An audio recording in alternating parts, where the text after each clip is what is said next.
নমস্কার বন্ধুরা, পার্শ্ব শিক্ষক ঐক্যমঞ্চের তরফ থেকে যুগ্ম আহ্বায়ক শ্রী ভগীরথ ঘোষ মাননীয় শিক্ষামন্ত্রী ব্রাত্য বসুর কাছে একটি আবেদনপত্র জমা দিয়েছেন। যে আবেদনে সমগ্র পার্শ্ব শিক্ষকদের তরফ থেকে কিন্তু কতগুলো গুরুত্বপূর্ণ আবেদন বা অনুরোধ রাখা হয়েছে, যেটি রিসিভড হয়েছে বিগত 6-3-2024 higher education department and school education department, government of West বেঙ্গলের তরফ থেকে। এই যে আবেদন, সেখানে কি বলা হয়েছে: মহাশয়, আমার বিনীত নিবেদন এই যে আমরা পার্শ্ব শিক্ষকগণ 2004 সাল থেকে পশ্চিমবঙ্গে প্রাথমিক ও উচ্চ প্রাথমিকে কর্মরত।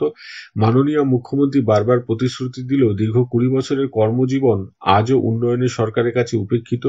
সামান্য ভাতায় রাজ্যের পার্শ্ব শিক্ষকদের দৈন্যদশা প্রতিনিয়ত বৃদ্ধি পাচ্ছে। বহু পার্শ্ব শিক্ষক জীবন সংগ্রামে টিকে থাকতে না পেরে আত্মহননের পথ বাছতে বাধ্য হয়েছে। এমতো অবস্থায় আমরা সুস্থভাবে বাঁচতে চাই, আর্জি নিয়ে আপনার শরণাপন্ন। অতএব মহাশয়ের কাছে একান্ত অনুরোধ, বাংলার পার্শ্ব শিক্ষক সহ বুনিয়াদী শিক্ষা ব্যবস্থা বাঁচিয়ে রাখতে নিম্নলিখিত আবেদনগুলি অবিলম্বে মঞ্জুর করার সবিনয় আবেদন রাখছি। 1 নম্বরেই আছে সম্মানজনক বেতন কাঠামো প্রদান। এটা দীর্ঘদিনের দাবি পার্শ্ব শিক্ষকদের এই দাবি কিন্তু পূরণ হচ্ছে না। কিন্তু তাদের পরেও অনেকে যারা কাজে জয়েন করেছেন, সেই সমস্ত কন্ট্রাকচুয়াল স্টাফ, স্কুল এডুকেশন ডিপার্টমেন্টের সাথে জড়িত আইসিটি টিচাররা রয়েছেন, বা গভর্নমেন্ট যারা contractual group C group D রয়েছেন, তাদের কিন্তু স্ল্যাব অনুযায়ী অন্তত একটা বেতন কাঠামো প্রায় দেওয়া হয়েছে, যেটা পার্শ্ব শিক্ষকদের মতো এসএসকে, এমএসকে, এইচএস কন্ট্রাকচুয়াল সমস্ত যে স্কুল এডুকেশন ডিপার্টমেন্টের আন্ডারে যে কন্ট্রাকচুয়াল টিচাররা, তাদের কাছে এখনো অধারা। এবং 2 নম্বর দাবি হচ্ছে টেট পাস পার্শ্ব শিক্ষকদের সকলকে অবিলম্বে নিয়োগ। এটা অত্যন্ত প্রাসঙ্গিক দাবি। আমরা সম্প্রতি দেখেছি বিহার, ঝাড়খণ্ডের মতো রাজ্যগুলোতে প্যারা টিচারদের পার্মানেন্ট করা হয়েছে। সেক্ষেত্রে তারাও একটা পরীক্ষার কথা বলেছিলেন।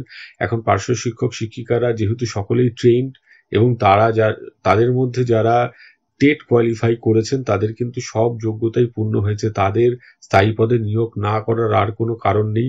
2011 সাল থেকে প্রায় 13 বছর হয়ে গেল টেট পাস করেও পার্শ্ব শিক্ষকরা বসে রয়েছেন। যেহেতু নিয়োগ হচ্ছে না আপার প্রাইমারি স্তরে, তাই কিন্তু তারা স্থায়ী নিয়োগ পাননি।